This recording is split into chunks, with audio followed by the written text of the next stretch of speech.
Hello friends, నమస్తే. Welcome to Parvathi vibes. Karthika Pournami రోజున నేను పూజను ఏ విధంగా చేసుకున్నానో ఈ వీడియోలో మీకు చూపిస్తున్నాను. కార్తీక పౌర్ణమి రోజు ఒక్కొక్కరు ఒక్కొక్కలా చేసుకుంటారు. వారి వారి కుటుంబ ఆచారాలను సాంప్రదాయాలని అనుసరించి చేసుకుంటారు. ఎవరు ఏ విధంగా చేసుకున్నా కూడా తెల్లవారుజామున తులసి దగ్గర పూజ చేసుకోవడం, దీపం పెట్టుకోవడం అంతా సర్వసాధారణం.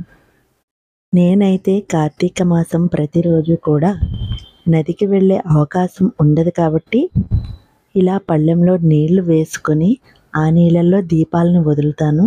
పౌర్ణమి రోజు కూడా అలాగే తెల్లవారుజామునే లేచి పూజను చేసుకున్నాను.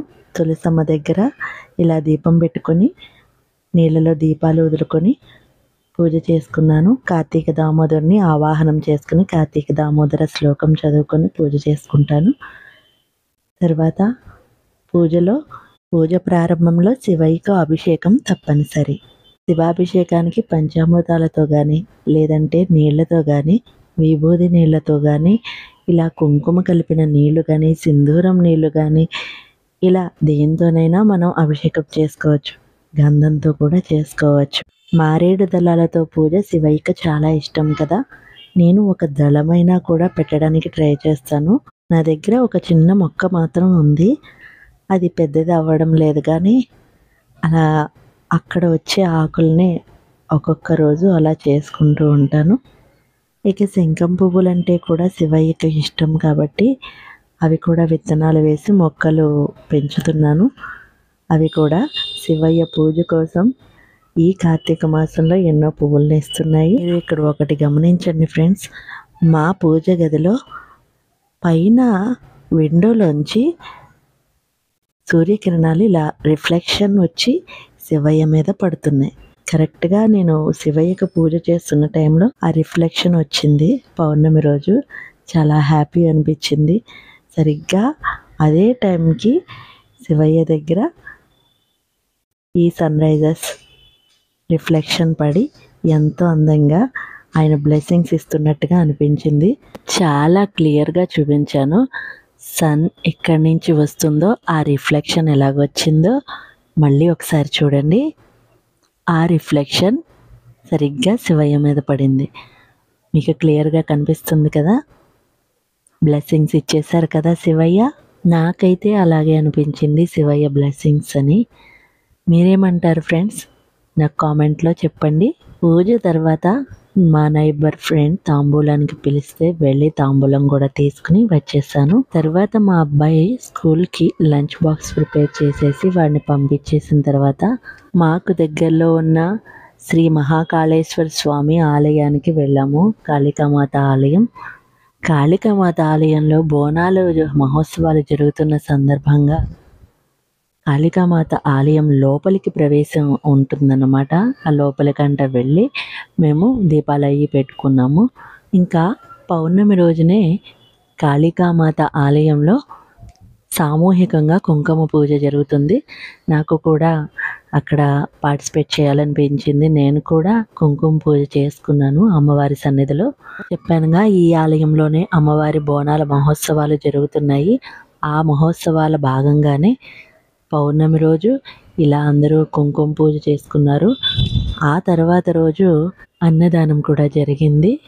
శ్రీ మహాకాళేశ్వర సహిత మహాకాళీదేవి అమ్మవారి బోనాల మహోత్సవాలు చాలా వైభవంగా జరిగాయి. ఆ అమ్మవారి ఉత్సవాల గురించి ఒక వీడియో షార్ట్లో పోస్ట్ చేశాను కూడా. మీరు ఆ వీడియో కూడా చూసి లైక్ చేయండి. మేమైతే ప్రతిరోజు సాయంత్రం ఈ ఆలయానికే వచ్చి దీపాలు పెట్టుకుంటాము. అయితే పౌర్ణమి కదా, పూజ ఉంటుంది. అది కూడా మేము వేరే ఊరు వెళ్ళాలి కాబట్టి సాయంత్రం పూజకి అవ్వదు కాబట్టి ఇప్పుడే మార్నింగ్ టైంలోనే వచ్చేసాము. అక్కడ కుంకుమ పూజ జరగడంతో అది కూడా చేసుకున్నాము. చాలా మంచిగా అనిపించింది. ఇదిగో ఇది అమ్మవారికి ఉత్సవాల కోసం ఏదో తయారు చేస్తున్నారు, ఆకాశ దీపం కోసం అనంట అది. ఇంకా ఈ కాళికామాత ఆలయం గురించి ఇంతకుముందు వీడియోలో కూడా పోస్ట్ చేశాను. ఆ వీడియో కూడా చూడండి, లైక్ చేయండి. ఈ ఆలయంలోనే ముఖద్వారం దగ్గర పెద్దగా ఆంజనేయ స్వామి విగ్రహాన్ని నిర్మిస్తున్నారు.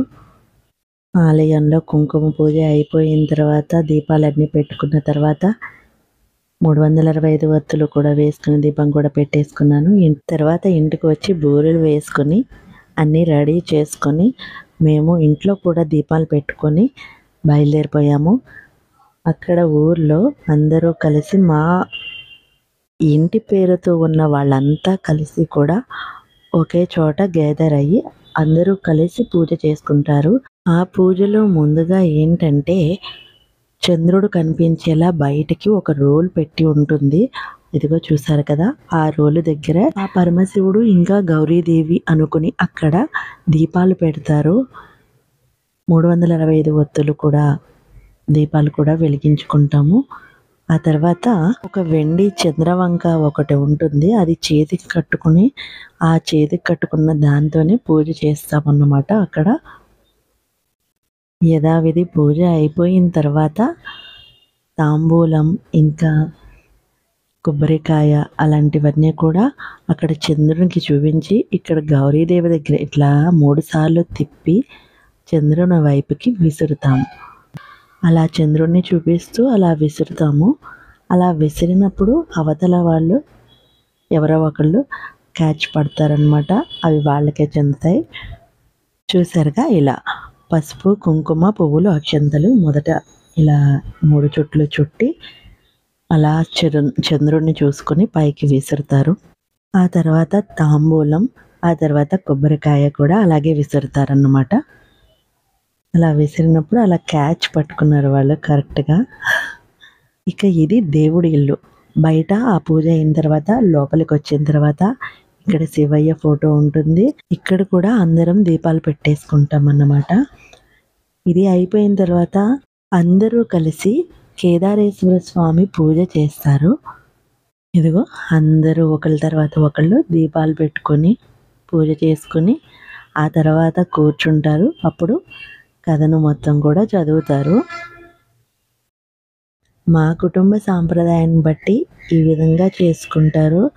అందరూ బూరెలు అన్నీ వేసుకొని కేదారేశ్వర స్వామికి బూరెలను సమర్పించి పెసర బూరెలు నైవేద్యంగా సమర్పించుకొని దీపాలు పెట్టుకొని ధూపదీప నైవేద్యాలతో స్వామివారిని పూజించుకొని 365 ఒత్తులు కూడా వేసుకుని దీపం పెట్టి అందరూ కూడా షోడశోపచార పూజ చేసుకున్న తర్వాత అందరూ కూర్చుంటారు. అప్పుడు కేదారేశ్వర స్వామి పూజను కూడా చేస్తారు.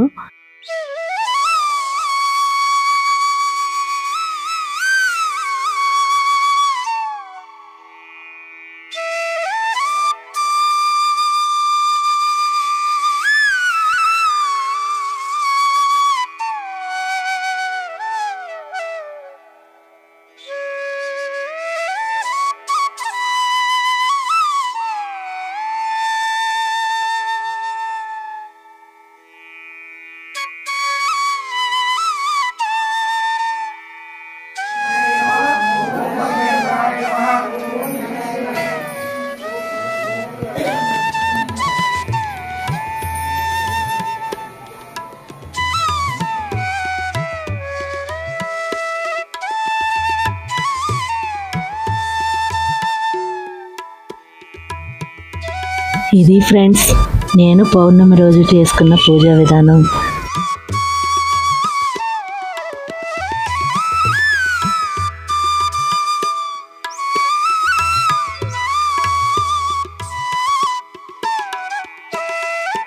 ఫ్రెండ్స్, ఈ వీడియో నచ్చితే ప్లీజ్ లైక్ చేయండి.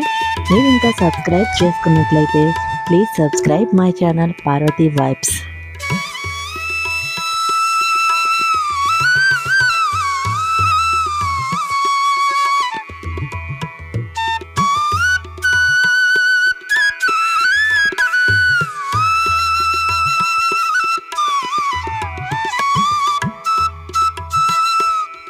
ఇలాంటి మరెన్నో మంచి వీడియోలను పోస్ట్ చేస్తూనే ఉంటాను.